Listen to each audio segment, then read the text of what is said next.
Hi friends, this is Parmala. మరొక వీడియోతో మేము ముందుకు వచ్చేసాను. ఈరోజు ఒక మంచి ఆర్టిస్ట్ గురించి మనం తెలుసుకుందాం. మానవులుగా మనం బ్రతుకుతున్న ఈ కాలంలో మానసికంగా ఎదగడానికి మనిషికి కొన్ని కళలు అనేవి అవసరం. అయితే ఆ కళలు సుమారుగా 64 రకాలని చెబుతూ ఉంటారు. మరి ఈ కళలలో ఒక భాగమైనటువంటి చిత్రలేఖనం చాలామందిని ఆకట్టుకోవడమే కాకుండా మనిషి యొక్క మానసిక స్థితిని ముందుకు తీసుకువెళ్ళడంలో ఇది చాలా బాగా ఉపయోగపడుతుంది. అయితే ఇలా మంచిగా చిత్రకారుడిగా ప్రపంచానికి పరిచయమైనటువంటి ఒక వ్యక్తి ఎవరనంటే అతను ఎవరో కాదు, రవివర్మ గారు. ఈయన చిన్ననాటి నుండే తన బాబాయ్ దగ్గర మంచిగా చిత్రాలను ఎలా వేయాలో నేర్చుకుంటూ మంచి పట్టుదలతో ముందుకు వెళ్తూ ఉన్నారు. అతను ఎప్పుడైనా బయటకు వెళ్ళేటప్పుడు బయట చూసినటువంటి ఆ పరిస్థితులను ఇంటికి రావంగానే ఇంటిలో ఒక పేపర్ తీసుకొని పేపర్ పైన నీట్గా డ్రా చేస్తూ ఉండేవారు. అయితే ఆ విధంగా ఎన్నో బొమ్మలను వేస్తూ ఉండేవారు. ఈ విధంగా వెళ్ళడం తన తండ్రికి నచ్చలేదు. అప్పుడు ఏం చేశాడంటే రవివర్మ గారు తన బాబాయ్ దగ్గరే ఉంటూ ఎలా అయినా ప్రపంచానికి నేనంటే ఏంటో తెలియాలి, చిత్రాలు ఎలా గీయాలో నేను నేర్పించాలి అనే పట్టుదలతో ముందుకు వెళ్ళిపోతూ ఉన్నారు. ఇలా జరుగుతున్న కొన్ని రోజులకి ఏమైందంటే వేరే దేశం నుంచి ఒక చిత్రకారుడు వస్తాడు. అప్పుడు ఆ ఆర్టిస్ట్ని చూసిన వెంటనే రవివర్మ గారు అతని దగ్గర వాళ్ళ యొక్క స్టైల్లో ఏ విధంగా వాళ్ళు డ్రా చేస్తారో నేను కూడా నేర్చుకోవాలనే ఆలోచనతో ముందుకు వెళ్తాడు. అయితే ఆ పరాయి దేశం నుంచి వచ్చినటువంటి ఆ ఆర్టిస్ట్ రవివర్మ గారిని తన దగ్గరికి రావడానికి ఒప్పుకోరు. అప్పుడు ఏం చేస్తారంటే నువ్వు దూరంగా వెళ్ళి నా బొమ్మల్ని చూడు అంటారు. అప్పుడు రవివర్మ గారు సరే అని చెప్పి దూరంగా ఉండి అతను వేసినటువంటి ఆ ఆర్ట్స్ అన్నిటిని కూడా పరిశీలిస్తూ ఉంటారు. అలా కొన్ని రోజులైన తర్వాత సడన్గా ఒకసారి ఆ పరాయి దేశం నుంచి వచ్చినటువంటి ఆ వ్యక్తి మరణిస్తారు. ఇంకా తర్వాత ఏం చేయాలో తెలియక కొన్ని రోజులు అలా కొనసాగుతూ ఉన్నప్పుడు మరొక వ్యక్తి వస్తూ ఉంటారు. ఆ వచ్చిన వ్యక్తి ఏం చేస్తారంటే ఇతన్ని దగ్గరికి రాగానే సేమ్ నువ్వు మా దగ్గరికి రావద్దు అని చెప్పి కోపంగా చెప్తాడు. అప్పుడు వెంటనే రవివర్మ గారు వెళ్ళిపోతారు. వెళ్ళిపోయిన తర్వాత ఆ రాజ్యంలో ఉన్నటువంటి రాజులందరూ కూడా ఇతని గురించి గొప్పగా మాట్లాడుకున్నారు. ఎవరు? రవివర్మ గారి గురించి. అప్పుడు ఈ మాటలన్నీ విన్న ఆ వ్యక్తి ఎలా అయినా రవివర్మ గారిని మన దగ్గర పెట్టుకోవాలనే ఆలోచనతో రవివర్మ గారిని పిలుస్తారు.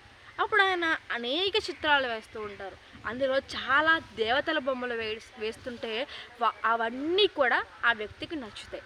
అలా కొన్ని రోజులు గడుస్తూ ఉండగా సడన్గా ఒకానొక దినాన్న తన ఎంతో ప్రేమించినటువంటి బాబాయ్ ఒకరోజు మరణిస్తారు. ఈ మరణ వార్త విన్న వెంటనే రవివర్మ గారు అలా బాధపడుతూ ఉంటారు. ఏం చేయాలో తోచట్లేదు. పక్కనే ఉండి నువ్వు చేయగలవన్న బాబాయ్ ఇప్పుడు నా పక్కన లేడనే దిగులుతో ఉన్నారు. అప్పుడు ఏం చేస్తాడనంటే బాబాయ్ ఏదైతే అనుకున్నాడో అది నేను చేయాలనే మంచి పట్టుదల కలిగి ముందుకు వెళ్తూ ఉంటాడు. అలా వెళ్తున్నప్పుడు కొన్ని రోజుల తర్వాత మద్రాసు వెళ్తాడు. అక్కడ అనేక అవార్డులను ఈయన పొందుకుంటాడు. అప్పుడేమవుతుందంటే నేను కేవలం రాజ్యంలో ఉన్న రాజులకే కాకుండా సామాన్య ప్రజలకు కూడా తెలియాలి అనే ఆలోచనతో ఒక ప్రింటింగ్ మిషన్ని తీసుకుంటారు. ఆ ప్రింటింగ్ మిషన్ని ఎలాగోలాగా సంపాదించి అతను వేసినటువంటి ఆ డ్రాయింగ్స్ని ప్రింట్ చేసి సామాన్య ప్రజలందరికీ కూడా ఇస్తూ ఉంటారు. అప్పుడు అతని ఏంటో ప్రపంచానికి తెలుస్తుంది. అలా కొన్ని రోజులు కొనసాగుతూ ఉండగా అతను తన యొక్క ప్రాంతానికి వచ్చేసినప్పుడు అతని యొక్క ఆరోగ్యం అనేది సహకరించదు. అయినా కానీ మళ్ళీ మద్రాసుకు వెళ్ళి అక్కడ అనేక బొమ్మలను నీట్గా డ్రా చేసి వాటిని మళ్ళీ ప్రజలలోకి తీసుకువెళ్తూ ఉండేవారు. ఒకానొక దినాన్న అతని దగ్గర ఉన్నటువంటి డబ్బులన్నీ అయిపోయినాయి. ఇంకేం చేయాలి?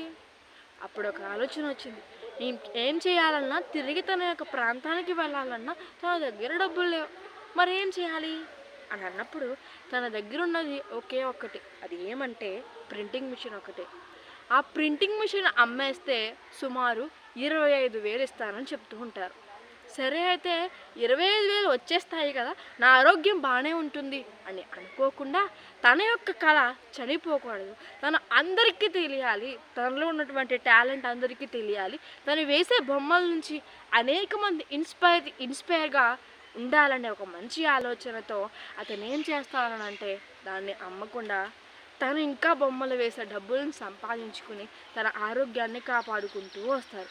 చివరిగా తన యొక్క ప్రాంతానికి వచ్చేసినప్పుడు 1906 అక్టోబర్ 2న ఆయన మరణిస్తారు. ఇలా ఆయన జీవితకాలం ముగిసిపోయింది. అయితే ఇతని నుంచి మనం ఏం తెలుసుకోవచ్చు అని అంటే, ఈ రవివర్మ గారికి ఒక టాలెంట్ ఉంది. అదేమంటే ఎక్కడికి వెళ్ళినా కానీ బొమ్మలను పరిశీలించడం ఆయనకున్న అలవాటు. అయితే ఎవరైతే ఆర్టిస్టులుగా ఉన్నారో వారందరికీ ఇది చాలా అవసరం. కాబట్టి ఆర్టిస్టులందరూ కూడా మంచి పరిశీలన దృక్పథంతో ప్రతి బొమ్మను కూడా పరిశీలిస్తూ మంచిగా మీ టాలెంట్ని ప్రజలందరికీ కూడా తెలియజేస్తూ ముందుకు వెళ్ళాలని కోరుకుంటున్నాను. అయితే మరొక వీడియోతో నెక్స్ట్ వీక్ మేము ముందుకు వచ్చేస్తాను. ఈ వీడియో కనుక మీకు నచ్చినట్లయితే please like, share and subscribe my channel. అంతవరకు బాయ్ బాయ్.